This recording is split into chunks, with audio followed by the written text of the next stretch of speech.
खास मेहमान हमारे साथ मौजूद है, पहले उनसे चर्चा कर लेते हैं।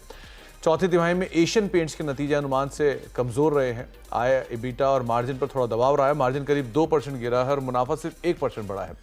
एडवर्टीजमेंट खर्च बढ़ने से इम्पैक्ट देखने को मिला, हालांकि 12% की मजबूत वॉल्यूम ग्रोथ देखने को मिली है। बातचीत करने के लिए हमारे साथ कंपनी के MD and CEO Amit Singla sir मौजूद है। अमित सर नमस्कार, स्वागत है कार्यक्रम में। नंबर्स थोड़े से कमजोर थे, लेकिन मार्जिन पे साइड पे कंपनी ने प्रेशर लिया, वॉल्यूम साइड पे बीट किया। कैसे रीड करें हम नंबर्स को? ओवरऑल अगर हम देखें द वॉल्यूम ग्रोथ काफी अच्छा रहा है। 10% का डबल डिजिट ग्रोथ आया है मार्केट में। वैल्यू ग्रोथ थोड़ा सा कम रहा है, ऑलमोस्ट नेगेटिव -2% के करीब रहा है, क्योंकि हमने कुछ प्राइस इंक्रीजेस लिए थे, प्राइस डिक्रीजेस लिए थे, उसकी वजह से अबाउट 3.7% का इम्पैक्ट रहा है। मैं समझता हूँ कि ओवरऑल मार्केट पे डिमांड कंडीशंस थोड़े मॉडरेट ही थे मार्केट में। ओवरऑल अगर हम क्वार्टर को देखें, थोड़ा सा जो अच्छा बिजनेस आया है वो प्रोजेक्ट्स मार्केट में आया है। जो B2B बिजनेस है या इंडस्ट्रियल मार्केट है उसमें अच्छा बिजनेस आया है।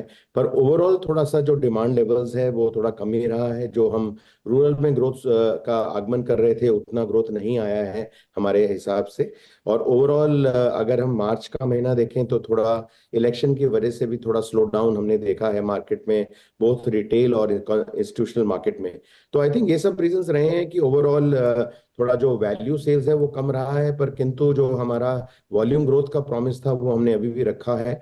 10% का वॉल्यूम ग्रोथ है, और जो अगर आप 4 साल का CAGR देखें, that is above 15%। So it's a very strong volume growth in terms of what has come in the quarter. Volume तो बढ़िया देखने को मिला, जो आप खुद भी कह रहे हैं, लेकिन मार्जिन पे प्रेशर है।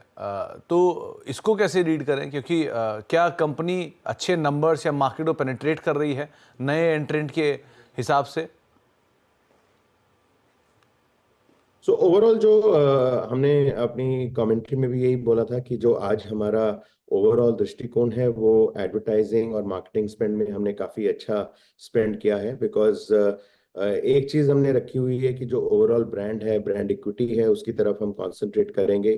कुछ नए ब्रांड एम्बेसडर्स भी हमने मार्केट में लिए हैं, कुछ नई कैटेगरीज में घुसे हैं। तो ओवरऑल उस तरह से अगर आप देखें, एडवर्टाइजिंग और मार्केटिंग एक्सपेंस में हमने थोड़ी सी ज्यादा बढ़ोतरी करी है ओवरऑल देखें। पर किंतु अगर जो आप PBDI मार्जिन्स की बात करते हैं, दे आर जो है वो with in well above the guidance limit है, जो हमने 18 to 20% का रखा हुआ है, उससे गाइडेंस से बाहर नहीं गया है। और हम समझते हैं अगर आप पूरे साल का PBDIT देखें, वो definitely it is much higher than the previous last year to that extent. So overall PBDIT margins on a year basis बड़े ही हैं अगर आप देखें ओवरऑल। तो मतलब आपने कहा एग्रेसिवली आप लोग एडवर्टीजमेंट एक्सपेंडिंग कर रहे हैं, ऐसा क्या हो गया मार्केट में जो आपको इतना एग्रेसिवली एक्सपेंशन या एडवर्टीजमेंट पे खर्च करना पड़ा? क्योंकि हम कई नई कैटेगरीज में घुस रहे हैं, क्योंकि as a leader we want to expand the category and not एक ही कैटेगरी में हम काम नहीं करना चाहते। ओवरऑल नई नई कैटेगरीज, तो जो आज बॉटम ऑफ द पिरामिड की कैटेगरी है, जिसमें ज्यादा अनऑर्गेनाइज सेक्टर है, लो एंड प्लेयर्स हैं, उसमें आज हमने एक नया प्रोडक्ट रखा है जिसको हम नियो भारत बोलते हैं। लेटेक्स टेक्नोलॉजी के साथ ये प्रोडक्ट है, जो हम समझते हैं कि लगभग 5,000 करोड़ से भी ज्यादा का मार्केट है ओवरऑल टू दैट एक्सटेंट। तो इसलिए एज अ लीडर और हमारी कोशिश ये रही है कि नए नए सेगमेंट्स में हम गड़े घुसें, ताकि जो ओवरऑल जो मार्केट की क्षमता है, पेंट की कैपेसिटी है, कंजम्पशन है, उसको हम बढ़ा सकें। और उसको प्रोपेल करने के लिए थोड़ा हमने एडवर्टाइजिंग में ज्यादा मसल डाला है, नए ब्रांड एम्बेसडर्स लिए हैं, नया फोरे किया है, IPL पे ज्यादा वेट दिया है। तो उसको लेके हम इस कैटेगरीज को, नई नई कैटेगरीज को बढ़ा रहे हैं। तो अमित सर, क्या जो नया सेगमेंट है नियो भारत, इससे ब्रांड के कुछ प्रीमियम ब्रांड के ऊपर इम्पैक्ट आता हुआ दिखाई पड़ रहा है क्या आपको? देखिए, आई थिंक अगर हम आज भारत का ओवरऑल पॉपुलेशन का सेगमेंटेशन देखें, काफी बड़ा सेगमेंटेशन है जो कि इकोनॉमी सेगमेंट पे रहता है। हम ये समझते हैं कि हमारी कोशिश ये है कि हम जो अनऑर्गेनाइज्ड ब्रांड का कस्टमर है या लो एंड यूज करता है, उसको एक बेहतर प्रोडक्ट दे सकें, एक ड्यूरेबल प्रोडक्ट दे सकें, कलर्स की ज्यादा चॉइस दे सकें, ताकि जो उसका ओवरऑल दृष्टिकोण है अपने घर की तरफ बढ़ सके और उसको खुशी मिले। तो इसी को लेके हम समझते हैं कि ब्रांड, आई थिंक, की क्षमता है कि आज हर तरफ ब्रांड स्ट्रेच कर सकता है। और इकोनॉमी में आज की तारीख में हम ऑलवेज रहे हैं, पिछले 50 साल से हम इकोनॉमी सेगमेंट में काम करते रहे हैं, और इसमें थोड़ा सा हम इसको स्ट्रेच कर रहे हैं ताकि हम जो भारत की पॉपुलेशन है, आज जो रूरल सेगमेंट है, उसको और अच्छी हम उसकी पकड़ कर सकें। तो अमित सर, एक सवाल जो सबके मन में है कि क्या पेंट सेगमेंट में नया प्लेयर ग्रासिम आ रहा है, किस तरह से आप इसका इम्पैक्ट देख रहे हैं, कितना असर आप पर होगा? ऐसा नहीं है, क्योंकि अगर आप आज हमारी हिस्ट्री देखें, हम हमेशा नए नए सेगमेंट्स की तलाश में रहते हैं। पिछले जब हमने एक्सटीरियर्स में अपना इमल्शन लॉन्च किया, हमने सीमेंट पेंट से उसको अपग्रेड किया। अगर आप हमारे इकोनॉमी इमल्शन देखें, तब चूना सेगमेंट था, उसको हमने अपग्रेड किया। तो हम समझते हैं कि एशियन पेंट्स की ये हिस्ट्री रही है एज अ लीडर, दैट हम हमेशा नए नए सेगमेंट्स में घुसते रहे हैं। अभी भी एक फ्रेंच पॉलिश का मार्केट है, जो वुड फिनिशेस का मार्केट है, उसमें हम नए प्रोडक्ट्स रख रहे हैं, ताकि जो फ्रेंच पॉलिश का जो एक अनऑर्गेनाइज सेक्टर है, उसको हम अपग्रेड कर सकें। तो आई थिंक एशियन पेंट्स की हमेशा एज अ लीडर ये कोशिश रही है कि हम नए नए सेगमेंट्स और जो ओवरऑल कंजम्पशन है, हम उसको बढ़ा सकें। क्योंकि जो अगर आप भारत का ओवरऑल पेंट का कंजम्पशन देखते हैं, वेस्टर्न ज्योग्राफी से काफी कम है, और उसी को बढ़ोतरी करने के लिए हम आज नए नए सेक्टर्स, नए नए कैटेगरीज में घुस रहे हैं। शुक्रिया अमित सर, हमारे साथ मौजूद रहने के लिए, नंबर से बातचीत करने के लिए, और तमाम एक्सपेंशन प्लान डिटेल्स जो आप गोइंग फॉरवर्ड करने वाले हैं उसके ऊपर बातचीत करने के लिए। शिवांगी मैम, नमस्कार, स्वागत है कार्यक्रम में। पहले तो मैं एशियन पेंट से ही बातचीत करना चाहूँगा। कल ये तेज़ बिकवाली में था, आज एक 2-2.5% का कमबैक है। कैसे रीड कर रहे हो आप एशियन पेंट्स को? Good afternoon Sumit ji, thank you for having me. तो हम देख रहे हैं कि मार्केट्स में प्रेशर बरकरार था एंड बेयर्स जो है पूरे कंट्रोल में थे। आज थोड़ी बहुत पुल बैक मूव ज़रूर देखने को मिल रही है। थोड़े यहाँ पे ग्रह नक्षत्र चेंज हो रहे हैं इन निफ्टी के लिए, तो यहाँ पे थोड़ा बहुत impact of course Asian Paint पे भी आया था पूरे बाजार का।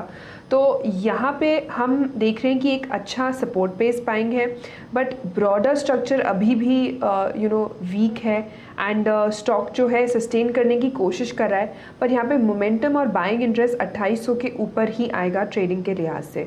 सो 2800 के लेवल्स को हम वेट एंड वॉच करेंगे। ओके, अब शिवांगी मैम, मार्केट्स को लेके एक व्यू आपका, क्योंकि एक बहुत बड़े इवेंट पे हम के सामने खड़े हैं और उस इवेंट से पहले मार्केट बहुत ही स्केप्टिकल हो रहा है, जिटरी मूड आ रहा है, कोई भी तरह की तेज़ी बेची जा रही है, एक वॉलेटिलिटी देखने को मिल रही है।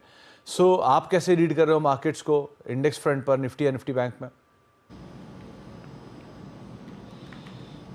जी बिल्कुल, इंडिया विक्स अपने 16 महीना के हाई पे खड़ा है and that is what is making पूरा सेंटिमेंट्स जो है वो जिटरी हो जा रहा है। एंड हम देख रहे हैं कि कल इंडेक्स ने अपने 50 डेली एक्सपोनेंशियल मूविंग एवरेज के काफ़ी नीचे एक क्लोजिंग भी दिया है। आज हालांकि पिछले दिन के लोअर जोन्स को रिस्पेक्ट कर रहा है, पर 21,950 जो कि इसका एक लो भी है एंड एक इम्पॉर्टेंट लेवल भी रहा है पिछले सेशंस में। तो ये एक इम्पॉर्टेंट लेवल होगा टू वॉच आउट। वॉलेटिलिटी जब तक कूल ऑफ नहीं होता है, यहाँ पे एक क्लियर साइंस ऑफ बुल्स नहीं देखने को मिलेगा। एंड ऑफ कोर्स हम जो प्रीमियम्स के हिसाब से देख रहे हैं तो काफ़ी जंप्स भी देखने को मिल रहे हैं, स्विंग्स काफ़ी है। सो ऑप्शन ट्रेडर्स जो है वो केयरफुली ही ट्रेड ले स्टॉप लॉसेस के साथ, एंड हो सके तो हेज करके ही अपना पोजीशंस बनाए रखें। ओवरऑल मार्केट जो है रेंज बाउंड आज के सेशन के लिए प्रतीत हो रहा है, बट जो अपस्विंग है वो तभी स्टार्ट होगा जब वॉलेटिलिटी 15 के नीचे आएगा। तो यहाँ पे ट्रेड जो है केयरफुली रहने की सलाह रहेगी। लेवल्स की अगर हम बात करें तो हर्डल है 22,222 पे एंड डाउन साइड 21,950 का एक सपोर्ट है जो हम ध्यान रख सकते हैं। दूसरी ओर अगर हम बैंक निफ्टी की बात करें यहाँ पे, तो यहाँ पे हमने देखा है कि थोड़े बहुत स्टेबिलिटी यहाँ पे ज़्यादा है as compare to the broader market, क्योंकि ब्रॉडर मार्केट में काफ़ी जो सेक्टर्स हैं IT और बाकी सेक्टर्स का प्रभाव भी पड़ा है। बैंक निफ्टी अपने 50 डेली एक्सपोनेंशियल मूविंग एवरेज के आसपास ही ओवर कर रहा है एंड ओवरऑल आरएसआई जो है वो टर्न होते हुए दिख रहा है, तो यहाँ पे फिर भी हम बाय ऑन डिक्लाइंस की रणनीति अप्लाई कर सकते हैं। एंड नेक्स्ट जो है हम 48,250 के लेवल्स यहाँ पे एक्सपेक्ट कर रहे हैं। 47,500 का एक क्लोज सपोर्ट जो है वो ध्यान रखते हुए 47,500 का एक सपोर्ट लीजिए और आप लॉन्ग जाएंगे, लेकिन एक ध्यान रखिएगा कि बहुत शॉर्ट टर्म गेंस आपको मिलते रहें तो आप प्रॉफिट्स लेते रहें, क्योंकि बाजार थोड़ा वॉलेटाइल है।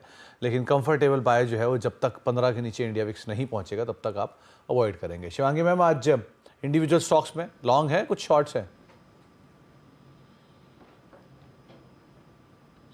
जी, इंडिविजुअल स्टॉक्स में ऐसे स्टॉक पिकिंग किया है मैंने जो रेजिलेंट है ऐसे बाजार में और आउट परफॉर्म कर रहे हैं। तो पहला जो मेरा पिक रहेगा वो है हीरो मोटोकॉर्प पे। पूरे ही ऑटो स्पेस पे हम देख रहे हैं कि अच्छे वॉल्यूम्स यहाँ ऐड हो रहे हैं एंड कंसोलिडेशन ब्रेकआउट देखने को मिला है पिछले 13 हफ्तों का, तो ये एक काफ़ी अच्छा क्लियर साइंस ऑफ पॉजिटिवनेस है। यहाँ पे स्टॉक जो है पिछले 3 दिन से लगातार अच्छी खासी लॉन्ग्स यहाँ पे बिल्टअप होते हुए दिख रही है, तो यहाँ पे मेरी राय रहेगी कि हम खरीदारी के मौके ढूंढें। एंड नेक्स्ट जो टारगेट्स है यहाँ पे 5,100 के बनते हुए दिख रहे हैं, तो इसके लिए खरीदारी करें 4800 के एक स्टॉक के साथ। दूसरा पिक जो मेरा रहेगा वो है मैकडॉवेल पे। ऑफ कोर्स ये स्टॉक जो है कंजम्पशन स्पेस में से है एंड काफ़ी स्टेबल रहा है इस पूरे बाजार के गिरावट के समय पे। And week on week basis stock जो है एक अपवर्ड स्लोपिंग चैनल में काम कर रहा है। स्ट्रेंथ यहाँ जस्ट बनना शुरू होते हुए दिख रहा है, तो यहाँ पे खरीदारी की सलाह है टारगेट्स के लिए 1260 के एंड स्टॉप जो है 1190 का रखते हुए। एंड तीसरा पिक जो मेरा रहेगा वो है भारती एयरटेल पे। यहाँ पे भी हमने देखा है कि रेजिलेंस है एंड पिछले 5 दिनों के क्लस्टर जोन को निकालते हुए स्टॉक अब जो है काम कर रहा है। मंथ ऑन मंथ बेसिस पे कोई भी छोटे डिक्लाइंस में हमने देखा है इसमें खरीदारी की गई है एंड अब जो है अच्छे शॉर्ट्स कवरिंग होते हुए यहाँ पे दिख रहे हैं, तो यहाँ पे 1350 के टारगेट्स के लिए खरीदारी की सलाह है 1270 के एक स्टॉप के साथ। कंजम्पशन ड्रिवन स्टॉक्स पे मेजरली फोकस आप देखेंगे शिवांगी मैम का। हीरो मोटोकॉर्प नंबर्स आए, नंबर्स अच्छे थे और नंबर्स के बाद जो तेज़ी है वो प्रिवेल भी कर रही है। 5100 रुपये, इनफैक्ट ये अमंग ऑटो सबसे सस्ते वैल्यूएशन वाले स्टॉक्स में से एक है। 5100 के टारगेट्स के लिए आप लॉन्ग जाएंगे, 4800 का एक स्टॉप लॉस यहाँ पर मेंटेन करेंगे। दूसरा नाम यूनाइटेड स्पिरिट्स, अपने ऑल टाइम हाई पर इस ईयर ऑलरेडी कामकाज कर रहा है।